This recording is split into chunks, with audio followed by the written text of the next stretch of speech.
Herkese merhabalar.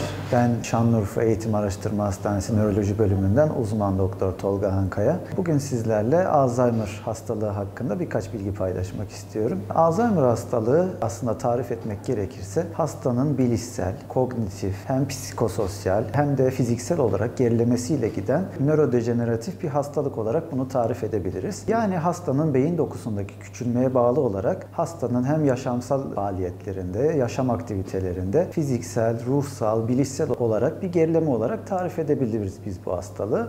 Halk arasında bu daha çok unutkanlık düzeyi üzerinde bilinmektedir ama bunun boyutu unutkanlıktan çok daha fazladır. Dediğim gibi hastanın hem duygusal yetilerini etkilemekte hem hayat işlevselliğini etkilemekte geniş çaplı bir hastalıktır. Alzheimer hastalığına baktığımızda aslında ileri yaşların bir hastalığıdır. Şöyle söylemek gerekirse 60 yaş üstü hastalarda %2 ve %10 aralığında görülmekteyken 85 yaş üzeri kişilerde %20'den %50'ye kadar çıkabilmektedir. Yani çok ileri yaşlarda aslında baktığımızda neredeyse 3 kişiden biri Alzheimer hastalığına aday olarak görünmektedir. Yani bu hastalıkta en önemli risk faktörü aslında baktığımızda yaştır. Peki bu hastalık nasıl kendini gösterir? Bunun belli başlı evreleri vardır. 3 evrede aslında bunu sınıflayabiliriz. Hafif evre, orta evre ve ileri evre olarak. Peki bu hastalığa baktığımızda korunmak için neler yapabiliriz? Mesela şeker, tansiyon gibi beyin damarlarına da hasar veren hastalıklarda bu risk artmaktadır. O yüzden bunları kontrol altına almamız gerekir.